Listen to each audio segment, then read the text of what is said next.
Hello, my dear students, my 10th class students. So, in the last topic, we talk about the liberalism, and we also talk about the liberalism. What's liberalism stand for in economic sphere? Okay, what are the liberalism in political sphere, in economic sphere, and I also told you the new word suffrage. That means the right to vote. सो अगर आप present time की बात करेंगे तो मैंने आपको example के तरीके से समझाने की कोशिश की थी कि इकोनॉमिक स्फीयर की बात की जाए तो हम इंडिया आज भी 2021 में या पिछले बहुत सारे समय से आने वाले भी कुछ सालों में पूरी तरीके से इकोनॉमिक स्फीयर में हम मतलब इंडिपेंडेंट नहीं हो पाएंगे, क्योंकि हम ज़्यादातर चीज़ों को विदेशी जो इम्पोर्ट होता है उससे यूज़ करते हैं।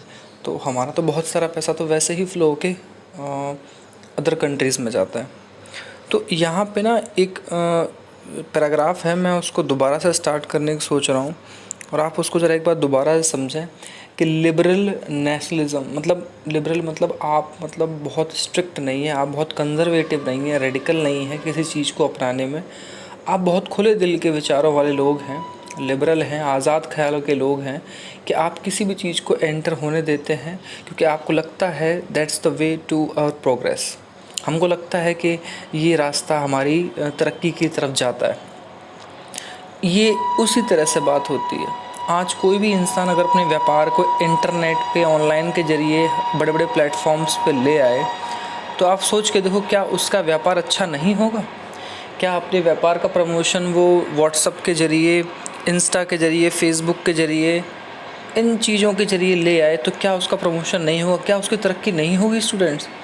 तो इकोनॉमिक्स फेयर में बहुत तो ऐसी चीज़ों को यूज़ करने वाला लोग, ऐसे चीज़ों को अपने हाथों में हाथ लेने वाले लोगों को लिबरल कहा जाएगा।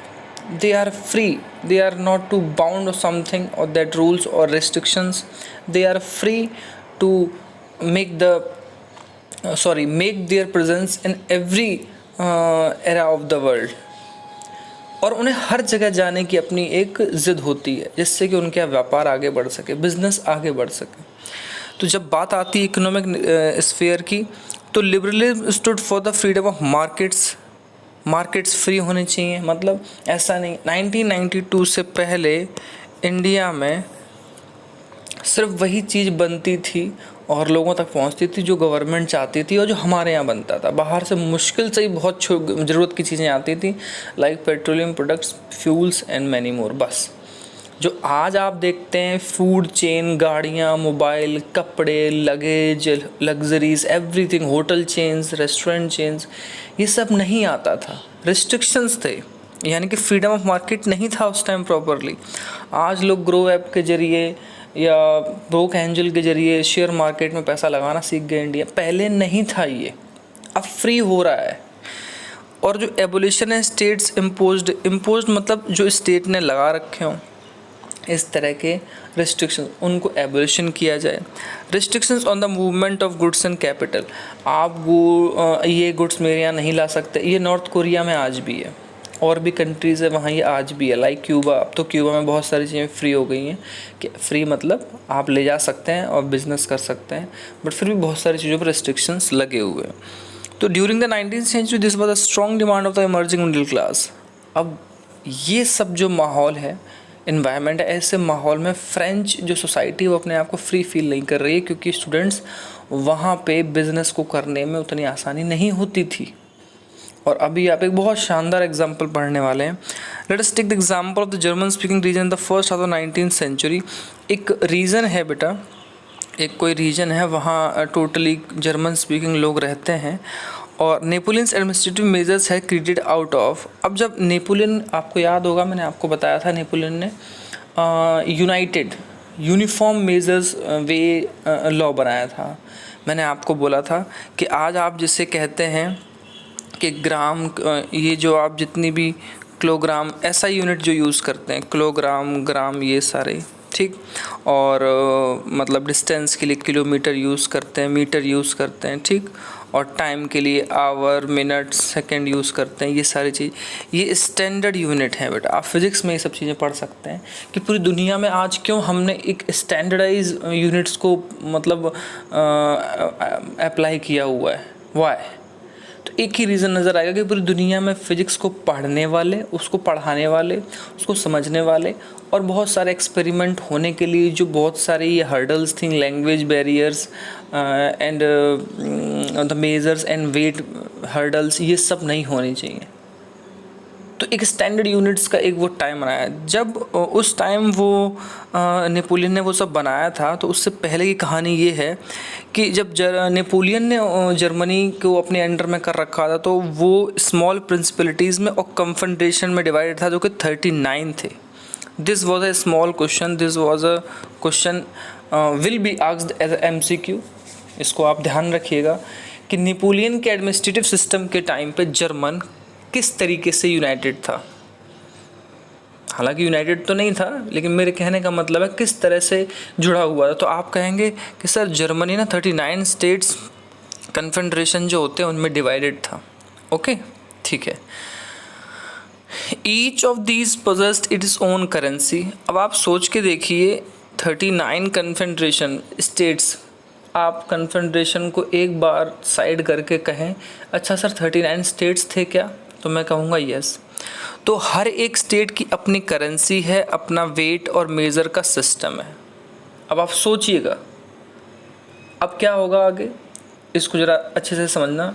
ये इस चैप्टर की सबसे इम्पोर्टेंट कड़ी है आपके समझने के लिए, क्योंकि ये कई बार समझ में थोड़ा जल्दी नहीं आती बच्चों के। और यहाँ से एक अदर क्वेश्चन और बनेगा आपके लिए। आपको यहाँ से ये समझ में आएगा, समराइज़ करने के बाद ये समझ में आएगा स्टूडेंट्स कि ये दिक्कत क्या होती थी उस टाइम पे, जो नेपोलियन ने या बाकी सब लोगों ने स्टैंडर्डाइज़ किया यूनिट्स को, मेजर्स को, वेट्स को। एक मर्चेंट है जो ट्रैवल करता है, ये 1833 की बात है, ठीक है। 1834 में ज़ोल्वरीन फॉर्म्ड हुई थी। अब वो नेक्स्ट अभी टॉपिक आगे आएगा, उससे पहले की बात कर रहे हैं। वो हैम्बर्ग से न्यूरेमबर्ग जा रहा है। बेटा हैम्बर्ग एक शहर है आज, एक बहुत बड़ा, न्यूरेमबर्ग भी शहर है, बट उस टाइम ये स्टेट की तरह मतलब रिप्रेजेंट हो रहे हैं इन द एरा ऑफ 1833। उसको ना अपना गुड्स बेचना है बेटा, तो उसको क्या है, उसको 11 कस्टम बैरियर से होकर गुजरना पड़ेगा। बैरियर समझा दूँ मैं आपको बेटा कि आप ऐसे समझ लीजिए कि वो भरतपुर से अजमेर, अजमेर से जयपुर, जयपुर से भीलवाड़ा, भीलवाड़ा से अलवर, ऐसे जब अलग अलग डिस्ट्रिक्ट्स में जब एंट्री कर रहा है तो वहाँ पे एज आ उसको टैक्स लिया जा रहा है। अगर आप अपने मम्मी पापा से पूछेंगे कि पापा पहले टाइम पे जो चुंगी कर लगता था, चुंगी टैक्स, वो क्या होता था, तो आपके फादर या आपके दादाजी आपको बताएंगे कि बेटा वो एक जगह से दूसरी जगह एंट्री आप कर रहे हैं, उसके लिए आपको कुछ टैक्स भरना है। जैसे कि आज आप टोल टैक्स देते हैं हाईवेज़ पे, स्टेट वाइज भी लगता है स्टूडेंट्स, है ना। आप दिल्ली जाएं, बॉम्बे जाएं, पुणे जाएं, कहीं भी जाएं, आपको टोल टैक्स पे करना पड़ता है। आप व्यापार करने भी जाएं तो टैक्स पे करना पड़ता है। आप यहाँ तक कि गाड़ी का रजिस्ट्रेशन भी किसी स्टेट से दूसरे स्टेट ले जाएं तो आपको कुछ पैसे अमाउंट भरना पड़ता है। तो दीज आर बैरियर्स। यहाँ बैरियर वर्ड इसलिए यूज़ किया है। अब आप सोच के देखो 11 जगहों से बेचारा अगर वो टैक्स देता हुआ आगे बढ़ेगा तो उसके लिए वो हर्डल ही तो है। वो सामान किस रेट में बेचेगा फिर जब उतने सारे टैक्स पे कर रहा है। और क्या दिक्कतें हैं, एंड पे a custom duty of about 5% at each of them, और 5% जो वहाँ अमाउंट उस टाइम पे हो। आप 100 रुपये ले लो बेटा, एज्यूम कर लो, let be assume we assume 100 rupees. तो 100 रुपीज़ के हिसाब से अगर मान के चलो 5% हर जगह उसको बेटा 5-5 रुपये टैक्स भरना है। Duties were often levied according to the weight of measurement of the goods. अच्छा, ये ड्यूटीज़ जो होती थी, ड्यूटीज़ बेटा टैक्स को ही कहते हैं, आप ध्यान रखिएगा इस बात को, ड्यूटीज़ टैक्स को ही कहते हैं। वो इस तरह से लगाई जाती थी जैसे कि वेट और मेजरमेंट उनका होता था या व्यापारियों के पास जो सामान होता था, गुड्स। अब उसमें क्या दिक्कत थी, आप कहेंगे सर उसमें क्या प्रॉब्लम थी। तो उसमें प्रॉब्लम ये थी स्टूडेंट्स कि हर एक रीजन की अपनी खुद की वेट और मेजर सिस्टम था। As each region had its own system of weights and measures. ये सबसे बड़ी प्रॉब्लम थी कि आप न्यूरेमबर्ग में, हैम्बर्ग में हैं, है ना, आप बर्लिन में हैं, आप वेस्ट साइड में, आप ईस्ट साइड में, आप ऑस्ट्रियन हंगेरियन इलाके में हैं, आप गैलिसिया में हैं, है ना, आप फ्रांस के कुछ नज़दीकी इलाकों में, आप कहीं भी जा रहे हैं, हर जगह की अपनी मेज़रमेंट और वेट अलग है। कैसे, ज़रा देखो तो। This involve time consuming calculation, और बहुत ज़्यादा देखो कैलकुलेशन तो हो जाती थी बट टाइम भी बहुत लग रहा है। अब व्यापारी बेटा यही सब करता रहेगा तो व्यापार कब करेगा? If businessman always does the calculation to whole the day, तो उसको प्रॉफिट कब होगा बेटा? वो कब लगेगा कि मैं व्यापार करने आया हूँ, I do the business and I make profit. तो अब क्या प्रॉब्लम थी, आगे देखें। The measure of cloth for example was an ell. बेटा एली एक मेजरमेंट के लिए यूज़ होता था, कपड़े के लिए, ठीक, ध्यान रखिएगा, ये उस टाइम की बात है। और इसको अलग अलग रीजन में डिफरेंट डिफरेंट लेंथ के तौर पे जाना जाता था। ये बड़ा हिसाब बेकार है भाई। जैसे अगर आप बीघा की बात करें तो राजस्थान में, हरियाणा में, यूपी में, वेस्ट यूपी में, ईस्ट यूपी में कच्चा बीघा, पक्का बीघा, 20 बीसे, इसमें बहुत डिफरेंस मिलेगा आज भी। बट हालांकि हमारे यहाँ तो ये प्रॉब्लम बहुत हद तक सॉल्व हो गई है क्योंकि वो रिकॉर्डेड है, लेकिन उस टाइम पे और भी अलग थी। ऐसे यूरोप में बहुत अलग तरह की सिचुएशंस थी। अब एक एली में आप समझिएगा, एक एली ऐसे समझ लीजिए जैसे मीटर की बात हो रही है बेटा, एक मीटर की बात हो रही है, एली एक यूनिट है मेजरमेंट के लिए, ठीक। तो एक एली टेक्सटाइल मटेरियल को जब आप फ्रैंकफर्ट में खरीदते हैं तो वो आपको एक एली में 54.7 सेंटीमीटर क्लॉथ मिलेगा, ठीक। अगर आप मेंस में हैं और आपने एक एली कपड़ा खरीदा है, मतलब एक मीटर के हिसाब से एज्यूम कर रहा हूँ मैं, मीटर नहीं होता है एली, मैं आपको समझाने के लिए वर्ड यूज़ कर रहा हूँ कि मान लीजिए एक एली 1 मीटर के बराबर है, तो मेंस में आपको कपड़ा मिलेगा 55.1 सेंटीमीटर, न्यूरेमबर्ग में आपको वही कपड़ा मिलेगा 65.6 सेंटीमीटर, और फ्रेगबर्ग में मिलेगा आपको 53.5 सेंटीमीटर। अब मुझे आप एक बात बताओ, वो जो ये वो था ना बिजनेसमैन, या बेचारा कोई गुड्स लेके व्यापार कर रहा है, अब वो एक एली के हिसाब से यहाँ मेंस में घुस रहा है तो बेटा उसको ड्यूटी भी पे करनी है, यानी कि टैक्स पे करना है। उसके बाद वो कहेगा कि भाई इनके यहाँ तो एक एली 55.1 सेंटीमीटर के बराबर होता है, चलो भाई उसके हिसाब से कैलकुलेशन लो, लेकिन वो टैक्स पे करने के बाद उस पर वो अपना हिसाब लगाएगा कि मुझे प्रॉफिट हो जाए। फिर न्यूरेमबर्ग में जाएगा, अगेन वो उतनी कैलकुलेशन करेगा, अगेन वो 5% के अकॉर्डिंग जोड़ के अपना प्रॉफिट जोड़ेगा, उसकी हालत ख़राब हो जाती थी। यानी कि व्यापार करना इजी था ही नहीं, सब बस वहीं अपने छोटे छोटे इलाकों में ही व्यापार किया करते थे। ये बहुत बड़ी प्रॉब्लम थी, ठीक है। अब आगे बढ़ते हैं, इसका सॉल्यूशन क्या आया वो आप देखेंगे। Such conditions were viewed as obstacle to economic exchange and growth by the new commercial classes। ये जो नए नए क्लासेस आ रही थी, कॉमर्शियल क्लासेस मतलब बैंक के लोग, व्यापार करने वाले लोग, क्लरिकल लोग, हिसाब किताब रखने वाले लोग, अकाउंटेंट, बैंकिंग रिलेटेड और ट्रेड से रिलेटेड जो वर्क होते हैं, जॉब होती है बेटा, उनको कॉमर्शियल सेक्टर में लाते हैं हम, ठीक है। तो वो क्या थे बेटा, उनके लिए तो ये रुकावट ही थी, उनके लिए इकोनॉमिक एक्सचेंज का मतलब है कि मनी का फ्लो उतना इजीली नहीं कर पाते थे बिजनेस में जितना कि आज के टाइम पे कर पाते हैं, और ना ही वो ग्रोथ अच्छे उससे कर पाते थे। Who urged for the creation of a unified economic territory। अब इन सब लोगों ने बहुत कोशिश की कि यूनिफाइड मतलब एक जैसा इकोनॉमिक टेरिटरी बने, ऐसा नहीं हो कि एक एली को फ्रैंकफर्ट में, मेंस में, मिलान में बेच रहे हैं तो अलग अलग यूनिट हो। इन्हीं लोगों ने फिर उस टाइम कोशिश की कि मेजरमेंट यूनिट्स को एक जैसा बनाया जाए या फिर कुछ और किया जाए, ऐसा इन्होंने अर्ग किया, प्लीज़ किया, विनती की वहाँ जो उस टाइम पे चीफ थे उनको।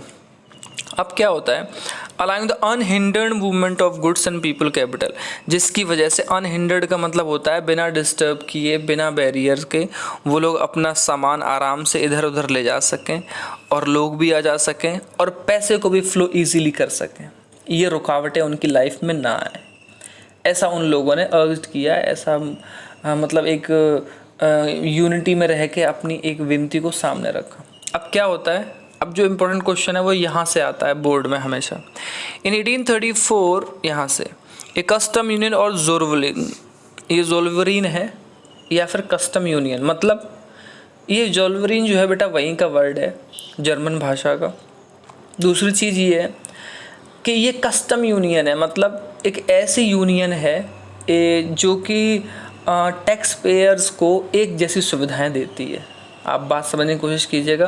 कस्टम यूनियन क्या है स्टूडेंट्स, ये ऐसी यूनियन है जिसमें सारे व्यापारी लोग हैं और जो भी इसमें रजिस्टर्ड है वो एक जैसी ही प्राइस की चीज़ों को, एक जैसी मेजरमेंट की चीज़ों को फॉलो कर पाएगा।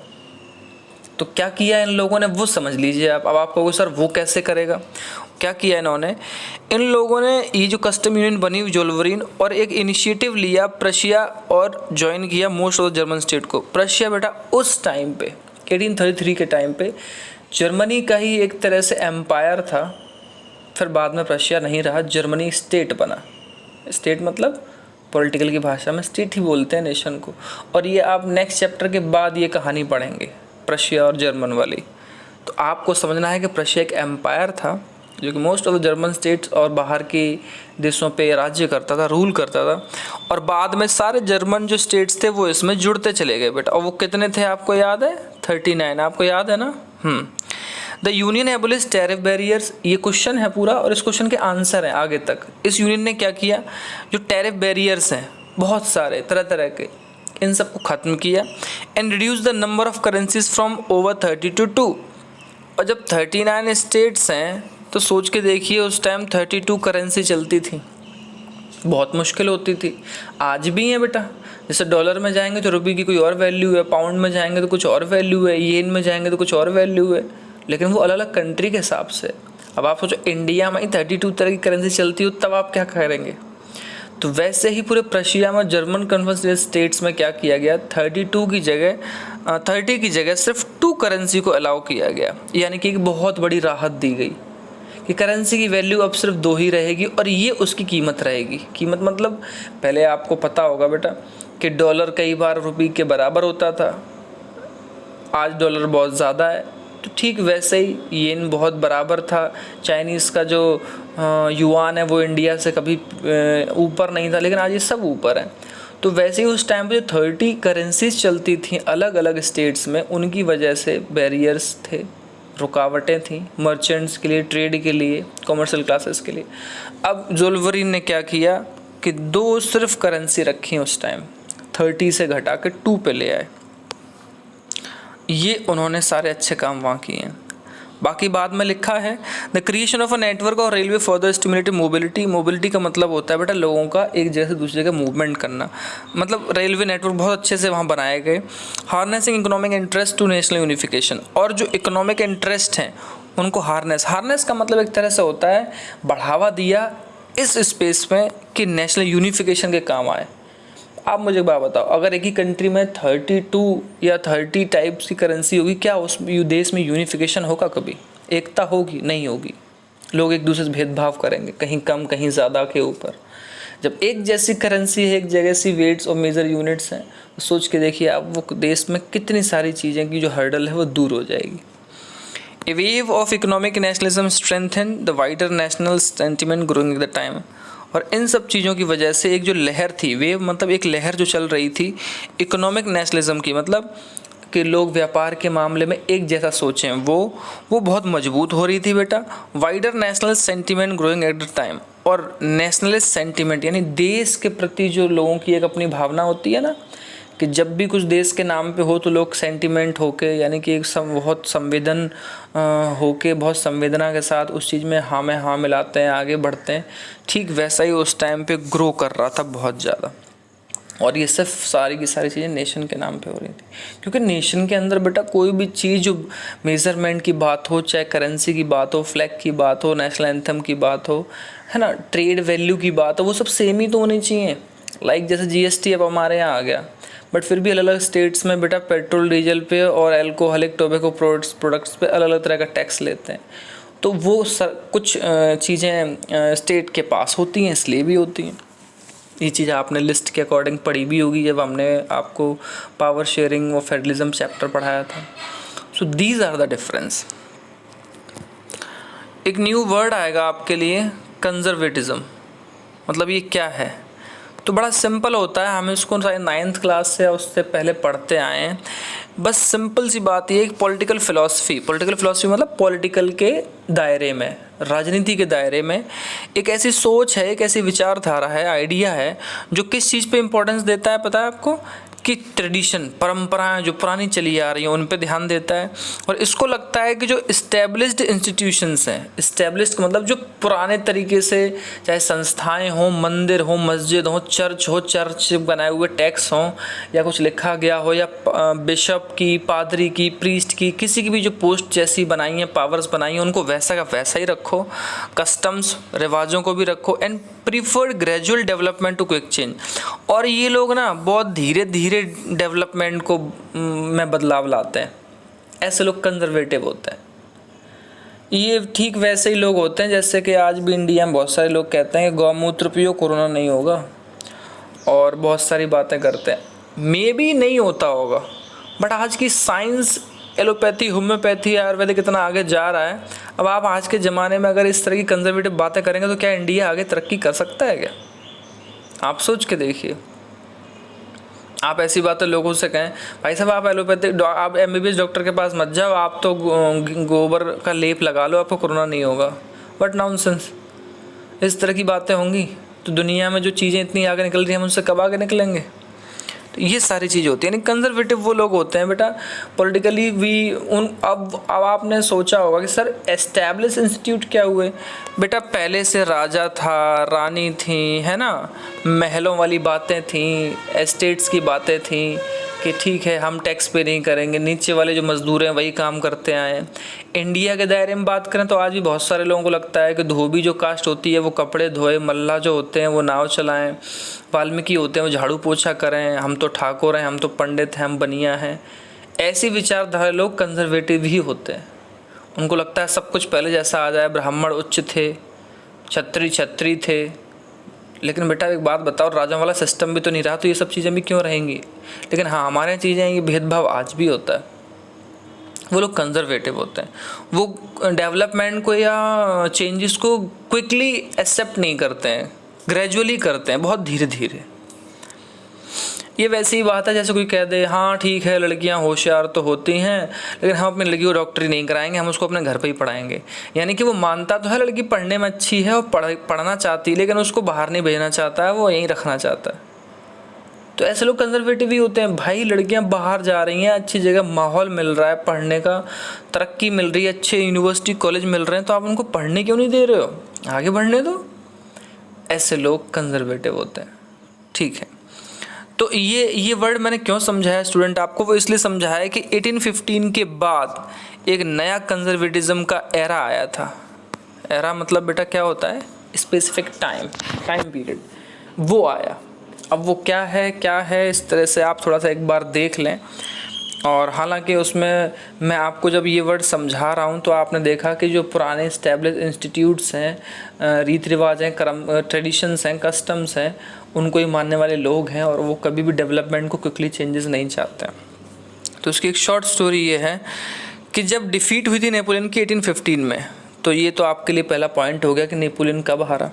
European government was driven by spirit of conservatism. अब पूरे यूरोप में, क्योंकि नेपोलियन तो बहुत अच्छा चेंज लाया था ना बेटा, डेमोक्रेसी लाया तो, लेकिन थोड़ा सा डिक्टेटरशिप ले आया, बट वो right to property, civil code जो आपने पढ़ाया ना, वो बहुत सारे चेंजेस दे दिए सोसाइटी में।